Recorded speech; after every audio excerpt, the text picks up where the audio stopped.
On this episode of Weekly News, we discuss a medical vocalist who fakes cancer for money, Sleep Token, possible new music, Tim Lambesis and a restraining order, and Geoff Tate on Queensryche, as well as Saxon touring with Motorhead in 1979, and of course, many other things. So stay tuned. Hi people and hello my Chili Con Carnage crew, it's Chili here doing some kind of weekly episode here. Again, this is the show without a name, so I want you guys to comment below what it should be called. But yes, we are talking about many news articles, of course what I've listened to this week, and the upcoming releases. And without further ado, we're going to launch into the news this time. We're going to shuffle things up, and I decided to go with news first, then I'm going to be talking about the music. So, there was this article that was released, and I didn't want to read into it too much. It sounds absolutely messed up, and it's about a medical vocalist who fakes his cancer for money, and the band finds out in regards to this. Now, there are some deplorable things that people are capable of doing, and of course, in this day and age with the internet, well, you're going to get found out eventually, I guess, aren't you? And in this one, I haven't actually looked into it too much. I heard the headline, I read the headline, and I said, you know what, I'm going to avoid this, I'm going to talk about this on my show, I'm going to go in blind, and I'll give you my honest opinion when it comes to reading the article.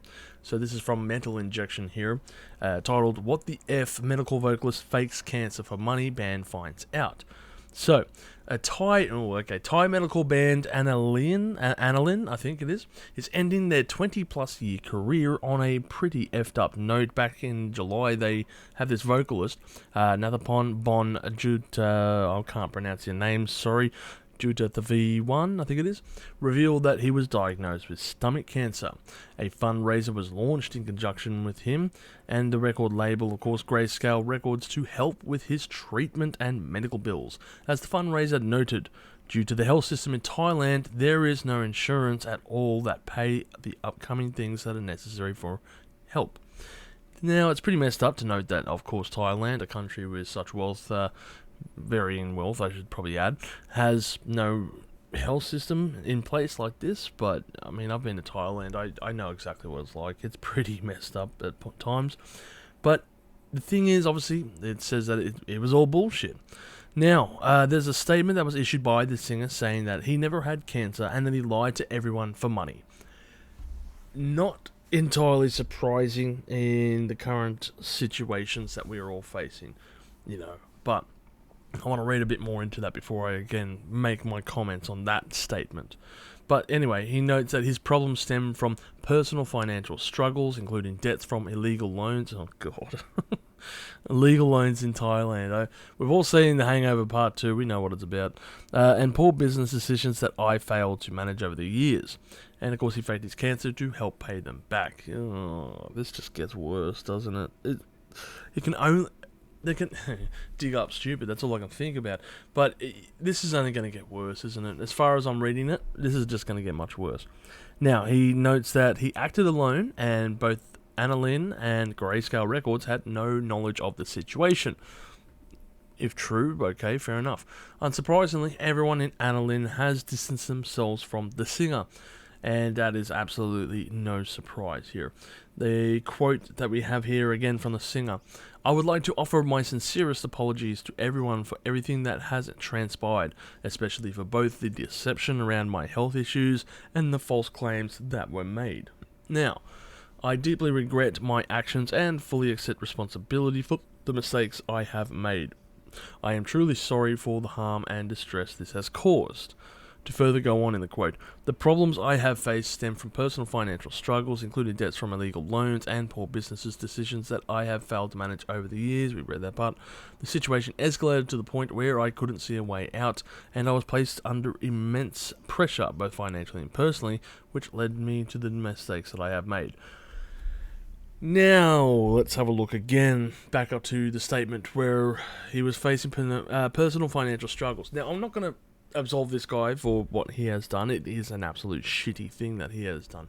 To take away, whether this is a GoFundMe or otherwise, to take away that platform and to derail it in a sense. Because many people, they're going to avoid using platforms like GoFundMes and such because of reasons like this.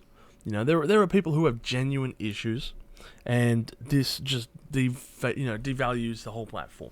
There are people out there who, of course, are going to fake anything to get money in its own way. And just because this guy has a platform and a name that was recognized, he can exploit that to his listeners. So yes, he is an absolute piece of shit for doing so. You know, you may have your personal financial struggles and debts from illegal loans and such, and I can't imagine what it would be like to deal with Thai, I don't know, what the gangs over there that you probably got the loans from, or the loan sharks. I don't know what the situation's going to be moving forward as well from these loan sharks, because hell, if you have been dealing with loan sharks, they're going to come after you, and they're going to come after you really hard now, or at least not right away. They'll come after you eventually, though. You're kind of delaying the inevitable, and when it comes to loan sharks as well, they'll always want much, much higher percentages. So, yeah, you have done effed up here.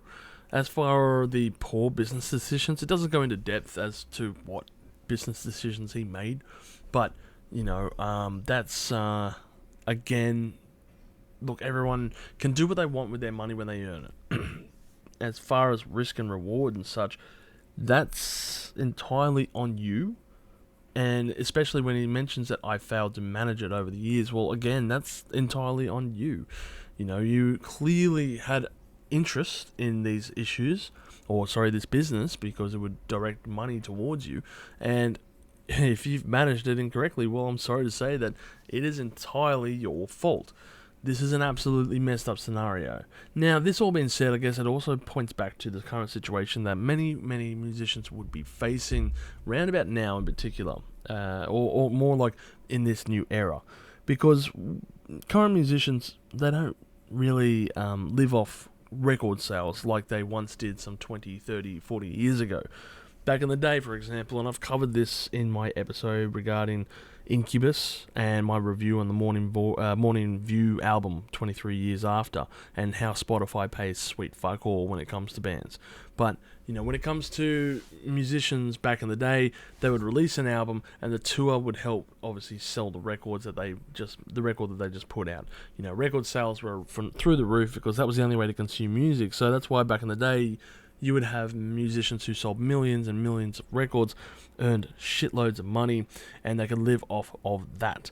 Nowadays, everything is streamed through various platforms such as Apple Music or Spotify, and a percentage of that income comes to every musician. And it is not a lot of money at the end of the day. Something like, if you get, I loosely remember, if you get something like 1 billion streams, you're going to earn something like $100,000 or whatever it was. I can't remember the exact figure. I might be wrong there. 1 billion streams for $100,000. It doesn't seem like much, but keep in mind, people who pay Spotify subscriptions, you're only paying $14 or whatever it is per month. And how are you going to put all of these $14? Obviously, you know, Spotify takes its revenue, so let's say 40% of that $14 per month goes to Spotify. Then you've got the other 60%, and, you know, again, these are my figures that I'm trying to remember. You know, the other couple of bucks is going to other musicians, and you've listened to music all that month as well, so, you know, each musician's probably only got a few cents here and there. So, yeah, look, I understand the predicament that new musicians face, and at the end of the day, your touring is your source of income. No longer is it going to be about record sales. Pretty much, there was something I think Danzig sent, the Misfits, they said, we're glorified shirt salesmen. And it is very true today. You know, band merch is the only way that bands get their money, and of course touring. And I remember Deftones also said, you know, Chino Marino mentioned, if I'm not touring something like 75% of the year, I'm not making enough money. And I want to say it's a sad situation, because it really stifles for, you know, newer bands that are coming up through the ranks. But it is also a changing and evolving field. Something's got to give, and to me, that giving has to be from Spotify, because that platform earns billions of dollars, you know, each year. And the fact that, millions, I should say, not billions, they earn millions of dollars each year. Pretty much what Taylor Swift has earned in her lifetime, you know, Spotify makes in a year. It is ridiculous sums of money. So, yeah, look, something's got to change, and maybe these guys were caught in a situation where they just weren't earning enough money through, Spotify, for example. Their touring was rather restrictive because, again, it's a band I don't know. They're from Thailand, so, they're not breaking it through the worldwide stage. They're probably restricted as far as where they can really move and tour, and it's a bit of a sad situation. All this being said, of course, the guy faking his cancer is just absolute batshit crazy, and what a fuckhead he was for doing so. I don't know if they have mentioned here, let's see, continue, okay, there is a bit more. Unfortunately, I betrayed the trust and kindness that so many of you have shown me. My poor decisions have impacted not only my own life, but also the lives of others around me. I want to clarify that no one else, be it the music label, friends, my family, or my bandmates, was involved in these issues, and I hope so, because if anyone knew about this when he was going into it, damn, you are just carrying that weight with you. Yes, I am now facing the consequences of my choices and have learned invaluable lessons. I don't think you have. I don't think you have learned invaluable lessons. I think you have just been caught out on your bullshit, and you were, from this experience, as if you have been caught out on your bullshit, and that is that. You are no longer getting money from this whole scenario. You have absolutely fucked up, ruined whatever platform that you had with your fans. You could have come out and said, I'm facing financial issues. You could have done other things. You could have done so many things other than what you did. And to say that you have learned from these lessons, oh man, there is nothing that you're going to be learning. Your career is fucked from here on out. I am committed. I am committed to doing everything in my power to make things right, resolve this situation quickly and possible. I understand that my words cannot do the damage that has been undone. Of course it can't. Your actions have spoken further than what your words can. But I want to humbly ask for your forgiveness. Well, good luck to you. I am truly sorry for the pain and inconvenience that my actions have caused, and I am deeply remorseful for the trust that I have broken.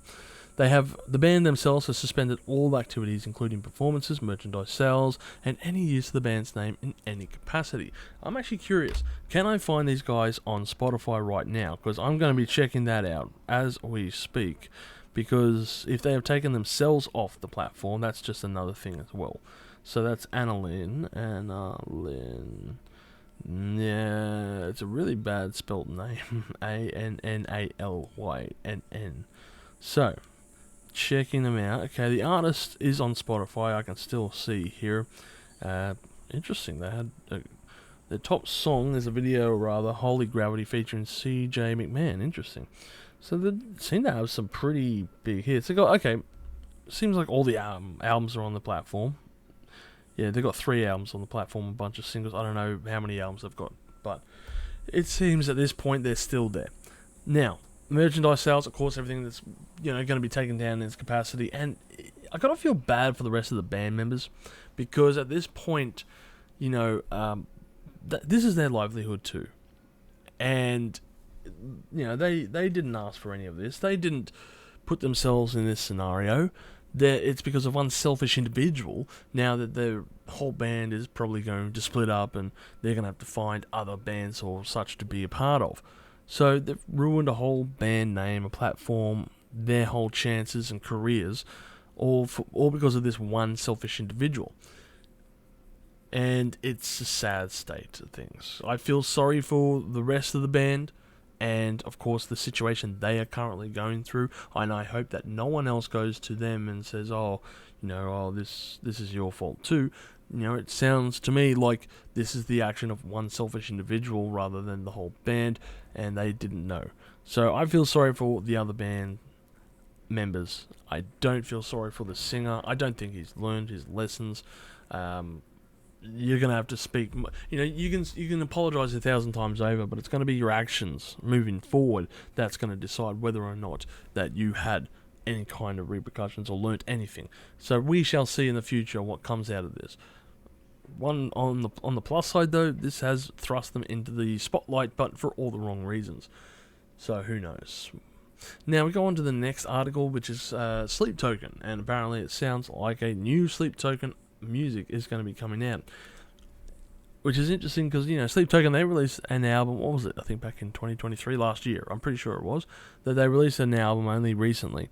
I covered that, and I remember because everyone was talking about it. It was the buzz. it was a huge record when it came out. Sleep Token seems to be this new band that's on the up and up, kind of like Ghost, and they just seem to have this huge following as well. And congratulations! I like to see new bands come up and get their recognition that they deserve, I suppose. So anyway, the question is, are we going to see new Sleep Token? To see them headline a major festival for the first time is exciting. Of course, it seems that they are headlining. Which one is it? They said for the Download Festival in 2025. That would possibly be in. Ooh, where is that? America, I want to say. Yeah, we covered that on last week's episode, actually. Sleep Token alongside with Korn and Green Day. So, they're definitely making waves in the musical in the music scene, and congratulations. It's good, because you got to have new blood. You got to have new blood coming into the scene, and that's why we had acts like Limp Bizkit headlining festivals back in the 90s, along with Korn and all these other ones. You can't just have the old guard continuously playing the headlining act. You have to step down at some point and give way to the new ones. Yeah, so it's good to see Sleep Token come in. That in mind, though, I wasn't a huge fan of Sleep Token, and I kind of find their music on the edge of being too ambitious and pretty average. But look, I might not be the biggest fan of Sleep Token. They did have some really good tunes, actually. There was I think there was a track, even though I said it was probably the most overhyped record of the year, there was a track off that record that I really did like, that last one they had. And I believe it also made for the top 10 songs of the year that year. But anyway, I think it was a very overhyped record, their last one, Take Me Back to Eden. But regardless, let's see. Now, Download Festival, of course, is 2025. On the decision to book Sleep Token as headliners, Coben said it was basically a no-brainer. Of course, it was seeing their meteoric rise. Of course, if they're becoming famous, of course they're going to be the headliners. So yeah, this is a band that deserves to be elevated. Agreed, absolutely agree there. They've got a sold-out arena tour in a couple of weeks. I didn't know that. That's very awesome, which we already know will be a sight to behold. I remember also there was a video, and I think it took place in Australia. There was a video of Sleep Token doing their performance. They were doing a quiet section. Someone farted during the middle of that song, but it was during the quiet section of that song, and it's audible. Like, you can absolutely hear this guy rip a fart during the middle of the song. So, they're singing, next second, and it is hilarious. I'm sure everyone's seen the video by now, but if you haven't, go to YouTube and type in Sleep Token fart, and you'll find it. It's so funny. And anyway, so he continued, I think it's important, for the festival to bring new bands through to the headline. Back in the day, we did it with Slipknot, of course.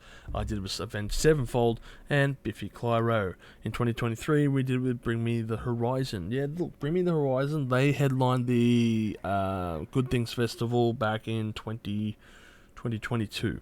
And I agree, they should be the headliners, And all of them, they're massive groups. Slipknot, Avenged Sevenfold, Biffy Clyro, I'm not extremely familiar. I know his stuff, I know some of it, but I couldn't say. I know he's got a big name, though. And Bring Me the Horizon, of course, have been just working their asses off to get to where they are now. So, yeah. Now, this is great news, as far as Sleep Token, of course, and it seems to be their time. And I think any fan of the band will be absolutely loving it. And I am actually thrilled that they are getting a headline act. I may not like them, but I don't care. It's regardless. I want to see new blood. I want to see the sound shifting and changing. And if Sleep Token is what a band, is one of the bands that is going to be what it takes to get to there, then go for it. I'm all for that. So the next one we've got to have is Tim Lambesis, which is an interesting one. I just did a 5-minute review as well on As I Lay Dying's newest album, so if you're curious, go check that out. But I want to also give you a heads up. Tomorrow we will have a special episode out called Controversial Artists, Where Do You Draw the Line, episode 4, and we're going to be talking about Tim Lambesis as well. So I'm not going to go in depth. I just want to cover this headline, which is Tim Lambesis files a restraining order against his now ex-wife. So this must be, I'm guessing, ex-wife number 2, because the first ex-wife he tried to hire a hitman, and of course went to jail for something like 3 years. So yeah, his quote, "This woman assaulted me and verbally, mentally abused me over 3 years." the timing of these public attacks online is because I served her with the divorce papers yesterday after so many days of her pleading for me to stay. I'm pretty sure Tim's been married or remarried anyway for the last couple of years, so yeah, she might be batshit crazy. There might be merit to this. And the thing is, though, all of what Tim has said may be very true. But the problem that he faces is that online he has a very bad image. And of course we all know what this stems from. It's from, the whole hiring an assassin to kill your wife thing. And that's the brevity of it. You've got this situation where you have come from this background, and yeah, that you may have changed from then to now, and I'll give my opinion on that, but to turn around now and have restraining orders against your ex, it just seems a bit rich. At least that's what it sounds like. Tim may very well be the victim of domestic abuse in this situation, but you got to understand the court of public opinions, and of course everyone knows him from being that guy who was sent to jail for a couple of years. So there is a massive separation, and it's an odd situation. Maybe there is a lot of merit in this situation, and the wife, or the ex-wife I should say, knows that she has the upper hand because everyone's made up their minds already on this bloke. And especially given the timing of everything that's been going on in his life in the last couple of months. Because, you've had his entire band from As I Lay Dying just quit on him, pretty much on a dime. And then you also had the drummer from his side project, Austrian Death Machine, also quit. And everything coming together, it's creating the whole scenario, a situation, an image, if you will, of this very... It seems like a deranged individual who has been throwing mental abuse to everyone else. So it's a very touchy situation that Tim is facing. Again, he may be in the right here, he may be facing these issues, but given your history and everything that's going on right now, it's just very hard to come across as sincere in this situation, I suppose is what I'm trying to say. It would be interesting to see what comes out of this in the upcoming months. Hopefully just shit settles down, they die down, and everything just goes back to, well, I won't say normal. Hopefully they just don't talk to each other. I guess that's what it is.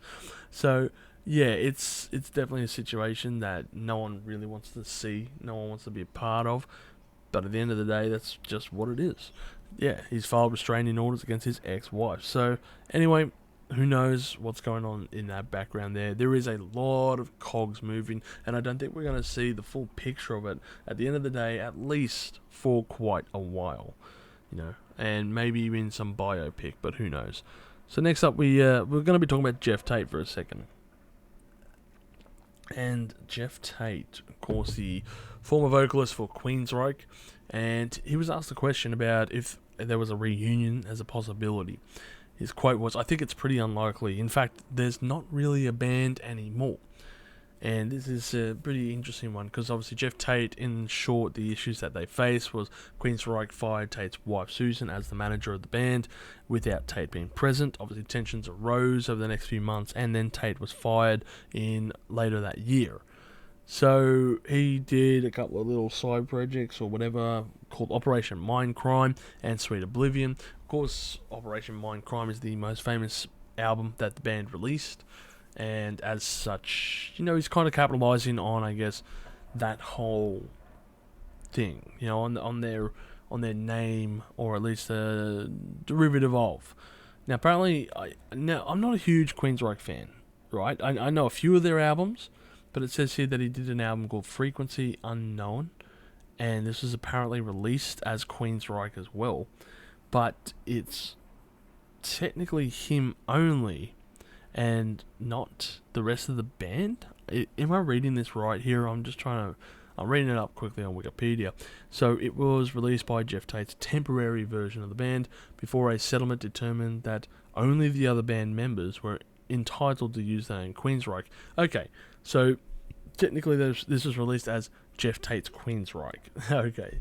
Yeah, so this is one of those complex situations where you got a band with several members who obviously claim ownership in regards to the band and its name, and it's a hairy situation. There's been many times in history where other band members have quit, cited that they have the right to use the name, whether or not they be the original original band members or not.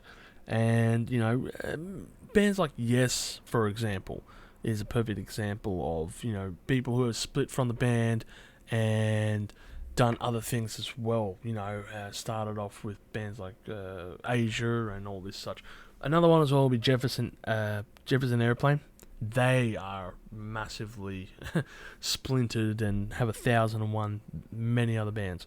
So, they had Jefferson Airplane, Jefferson Starship, and all these other band member names. It's a whole weird situation. So, yeah, look, Geoff Tate was obviously one of the originals. I'm just quickly going over it here. And when it comes to him being, splitting from the band, and again, there's only 2 original band members here, with the bassist, Eddie Jackson, and of course the lead guitarist, Michael Wilton. And you're going to ask the question, at what point does a band no longer have its identity? It's a tough question, and there's no right or real wrong answer. To me, I guess, though, it's kind of like, is any original member in there? And then, if there is an original member, how much do they contribute towards your songwriting and such? At the end of the day, you might have the guitarist who is the original band member, but if they contributed nothing in songwriting, then is it right for them to be calling themselves the original band? It's up for debate. Maybe it's something that I could cover in a different episode, but anyway. So, according to Tate, like you mentioned there will be probably zero chance of reuniting, because no one's talked. There's been several offers on the table about getting the band back together and as such, but no one's been inspired to really do so, get in the same room, pick up a phone and talk, he mentions. So I think it's pretty unlikely. In fact, there's not really a band anymore. Sorry, I mentioned that before. But anyway, and not really a band as we know it, air quotes there. So yeah, it seems like he hasn't buried that hatchet. He's still sharpening that axe, if you will, and he hasn't forgotten. And he just doesn't want to go back to it. And that's a shame, I guess, because at the end of the day, Queensryche, again, had some pretty cool music back in the day. And it sucks that they can't, move. They're not going to move past and do all this for the sake of their fans. But when you're in a band for so many years, and if you're getting on each other's backs, well, that's a shame. It happens. It just happens, people. So, yeah, the next one we have moving on here is Saxon's Biff Byford on touring with Motorhead in 1979. Whew, it was a big eye-opener. I bet it was an eye-opener, because that is Motorhead during their peak. 1979 was a very big year for Motorhead. I'd be curious to hear what Saxon has to say. This is a band that has done the circuit for many years, and probably they're very, very, very, I want to say they're very underrated. They got some music out there that's cool. One of their guitar solos, for example, was used by Metallica, note for note, off Seek and Destroy. You can check my episode out and Metallica's Kill 'Em All album and the retro review to hear about that. But yeah, Saxon's Biff Byford on touring with Motorhead in 1979. I bet you could write a whole book on 1979 tour with Motorhead. Now, in an interview, he mentioned that the presenter, was talking to Biff Byford, and he was asked about his most enduring memory from the world of metal. Keep in mind, these guys have been around for about 50 years as well. He said, as transcribed, "I think that one of my early memories was touring with Motorhead in 1979. It was the first tour we ever did, the first time that we ever went on a tour bus, and they invited us on the bus to travel with them. And we were very naive Yorkshire lads then, and, well, we still are probably, but back in the day we had not seen that sort of glam side of it. We travelled to London, they were doing British chart television music, Top of the Pops, and obviously we weren't. So we had to hang around there watching the show and everything, and they came out on Top of the Pops studio with about 7 girls. It was the first time we'd ever seen..." 7? Is that all? I mean, come on, Lemmy. We know there's been many. It was the first time we'd ever seen that many sort of groupies, I suppose you'd call them. And it was a bit of an eye-opener, actually. and Lemmy was on everything. Of course he was. Like, he was trying to get us to take everything, and we weren't really into that type of thing. But I remember it was a big eye-opener. It was very surreal. He continues on to say that we were up in the front of the bus, and they were at the back of the bus.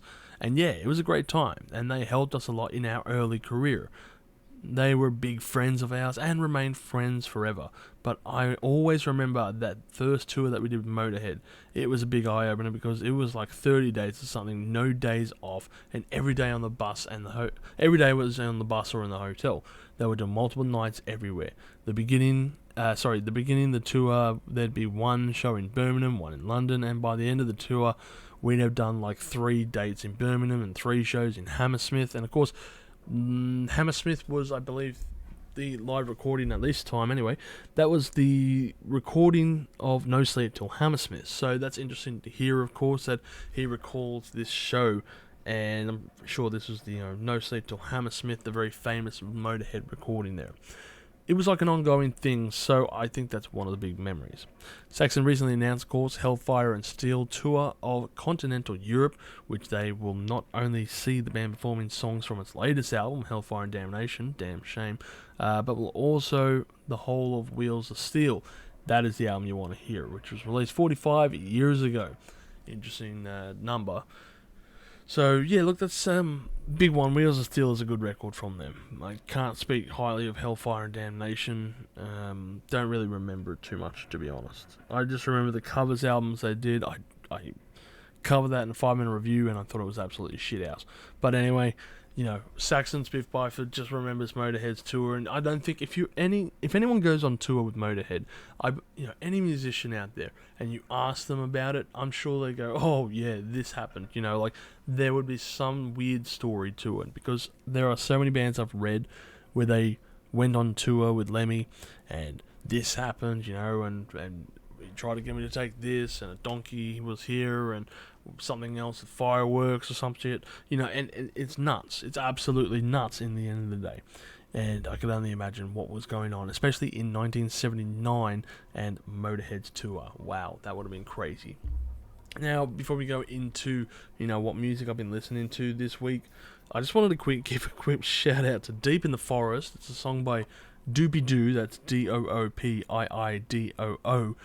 And the music that they have released on this YouTube video, it's the weirdest shit I've seen in quite a while. It's like that, when you watch AI-generated videos where things just amalgamate and change and shift. Pretty much this video clip, if you go to YouTube, Deep in the Forest again, and watch it, it is an AI video background set into this metal band, and it confused my brain. It was so weird to watch. It's only 2 minutes long. Go and check it out, because it's a melter. It's not abhorrently bad transitions. It's actually pretty decent, but again, it's such a weird video that I just wanted you all to check out. Like, black skin type people walking around becoming fucking dolphins, and glitter bombs blowing up, and flamethrowers here and there, and I don't know. There's just so much going on. It's a bit quick, But anyway, give a shout out to that. But what have I listened to this week? That is the big question. And the answer to that is, the first one I want to mention is Avenged Sevenfold. Can you guess the album? Can you? Avenged Sevenfold with their album Nightmare. This was a record that I'm just talking about because, this was the first album that I discovered by the band, and it was really cool to listen to it. Of course, Mike Portnoy's on it. There's a whole thing about that, and this was the first album as well without their drummer, Sinister. I think it was not Sinister. No, sorry, I got mixed up there. It was the first album that they had without their drummer, who unfortunately had passed away just a couple of years before, or a year or two before. I can't remember what incident that was. That was the Rev, of course. But Mike Portnoy stepped in the drum kit, and I remember borrowing this. Everyone was talking about it. I'd never heard of the band Avenged Sevenfold. I looked at the album cover. I knew that Mike Portnoy was on it, and I knew I had to listen to it. And I'm going back to it, and I got, holy crap. While Avenged Sevenfold is one of these bands that seems to walk the waters clearly, very, very weird scenario between a sick band and then a band that really gets on my nerves. Nightmare has always been one of my favourite albums by them. You know, with the opening, Nightmare, that scream, that sinister scream by M Shadows, Danger Line as well, Buried Alive, and there was another one as well, which was God Hates Us, and I didn't remember. I completely forgot how heavy that track was at the end of the day. You know, it's such a brutally heavy song, and I think it's absolutely amazing. If you haven't listened to that album in a while, highly recommend you go back and listen to it because of obvious reasons. The next one I wanted to mention was Geezer Butler and his solo album Plastic Planet. This record is one that I went and listened to because, you know, I was going through some videos that I was making for next year, and Plastic Planet came up, which was his 1995 release, and I think his first solo record, unless it's under the moniker Geezer, just GZR. But anyway, yeah, this one was, I guess it's overshadowed a lot because of obviously everyone else in the band doing other things and all this stuff going on. But I went back to it and I was reading up about it because it features, of course, Burton C. Bell, who is from Fear Factory, and I did not know that. So I'm thinking, holy shit, this is really interesting. You know, Geezer Butler has released an album. Geezer Butler, I absolutely love his works. I think he's, you know, one of the best bassists that came out of the 70s, and of course, just truly innovative and fantastic. And then you're teaming up with Fear Factory, with Burton C. Bell, and he is such an amazing vocalist. I love his voice. You know, he can go from this, I wouldn't say, his soft vocals are not quite soft, but he has this certain delivery. It's a signature sound. It's very, like, as soon as you hear him, you can tell it's him. So, yeah, look, Burton C. Bell's on it, and I'm thinking, this is amazing. I'm listening to it going, how did I miss this for so many years? I imagine that many people would also agree and say that, you know, this is a record that you should listen to and all that. So, yeah, look, the tracks that I thought was quite interesting was, obviously, Catatonic Eclipse, the first track here. Detective 27, I thought was a really sick song as well. And I think it was The Invisible, which was another solid effort as well. So that was the albums that I've listened to. Oh, and the last one I want to mention, and I think the one that's going around and doing the loops with everyone at the moment, is Marilyn Manson's newest album, One Assassination Under God Chapter 1. Now, I covered this in a review as well, and, you know, I was expecting a few people to watch it. I was absolutely dumbstruck by how many people have watched that episode, and something like 5,000 people now. And clearly, everyone is in the same opinion. It's something like 95, at least above 95% of the people agree with me. This is one of his best records that he's ever put out. You know, and I was listening to this album as soon as it came out. I was so excited for this record, and I was expecting something that was amazing, but I was absolutely blown away by what I was just hearing. And, you know, for a 43-minute record, it has a perfect runtime. There's only 9 tracks on offer, and I think it just works so well. The first, like, 4 or 5 tracks are absolutely amazing. One Assassination Under God, No Funeral Without Applause, and Not If You Understand is just simply phenomenal to hear, and it's a real callback to their older styles of music. So I really would recommend to go and listen to that album, and also my review on that one there. But yeah, look, the overwhelming support seems to be that everyone loves this album, thinks it's great, and it's a great comeback, if you will, from the musician, who was also spending the last couple of years getting sober and just looks fantastic from a couple of years prior. You know, he was starting to look a bit disheveled, not disheveled, he had gained weight and obviously wasn't in a healthy mind or a healthy way, and so it's great to see him making this comeback, and it's just been long awaited, you know, and I'm just thrilled about it. I'm just so amazed by that record, you know, and of course, what can we say? It's such a fantastic album. Go forth, check it out. And now we're going to move in the last section here, which is new releases, which really isn't too much. I'm looking at the 2 articles here. According to Wikipedia anyway, there's only one album that was worthy of a mention, and that was Juice WRLD, The Party Never Ends. Yeah. Okay. Juice WRLD's releasing his new album. Didn't Juice WRLD die? Or am I thinking of someone else? Yeah, Juice WRLD died. Yeah, that's what I thought. So this is a posthumous release then. Okay. Interesting. Anyway, that'll be interesting to see what comes out of that, I suppose. But I'm not really going to promote it and say it's amazing, and I don't think I'll be doing a review on it. No, I jump over to Loudwire, of course, now for what albums that there are. And to be honest, there's a lot of records that will be coming out tomorrow, or today, I should say. But there's not many big names, and even moving forward into December, it's the same situation. Obviously, all the records, they're starting to wind down and keep a lower profile as they move into Christmas period. You don't want to just release a record. I mean, I swear back in the day it used to be you release the record just before Christmas time anyway, in November, December period, so that it would sell before Christmas. But now times have changed. Obviously, you want to get those plays streamed, and you're not going to get that in the Christmas period because everyone's playing the Mariah Carey song. All I want for Christmas is that song to disappear forever. Anyway, new albums that are coming out: Astral Doors, The End of All Times, Bedsore, Dreaming of Strife for Love, Dark Embrace, Land of Witches, Eradicator, The Paradox, Fire Action, Until the Heat Dies, The Gates of Slumber, self-titled, Gorgon, For Those Who Stay, Hidden Mothers, Erosion, Avulsion, Mephitis, The Succorin / The Grayleer, Mesmerizer, Whisper of Leviathan, Not Now Norman, Go Hard or Go Home, nice. Old Wayne's, Stormheart, Pestilence, Hex, with their record Sorceries of Sanguine and Shadow, Sega releasing their record More of Nothing, actually it's an EP, sorry. Saline UK are releasing their record Outer Limits, Shining are releasing their record, oh my, how do I pronounce this? I'm sorry, Feberdroma, I think it is. It's different language. Sweet releasing their record. Isolation Boulevard, it's actually a re-release, sorry.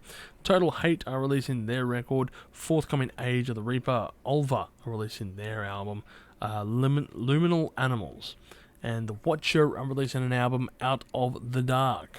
Those are the records on rapid fire there. I don't know too many of these, so I'm going to go probably check out a random one here and there tomorrow. And that really wraps up this episode.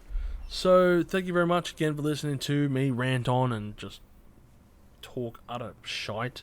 We've enjoyed this episode. Again, if you can think of a name for this one, give me a shout out, because I really need to come up with some kind of name for this job. Sorry, name for what this thing is called. So, comment below with your thoughts in regards to these news articles with the albums that I've listened to. Give me even if you want to comment and say you should listen to this album. I'd be curious to hear what you have to say, and maybe I'll talk about it the following week.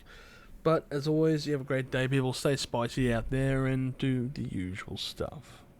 If you've enjoyed this content, make sure to smash that like button, subscribe to us, and stay notified for future music-related content, because it keeps our manager happy at the end of the day. We are also on Discord, Instagram, Facebook, and all those other social platforms if you want to check us out. As always, people, you have a great day and stay spicy.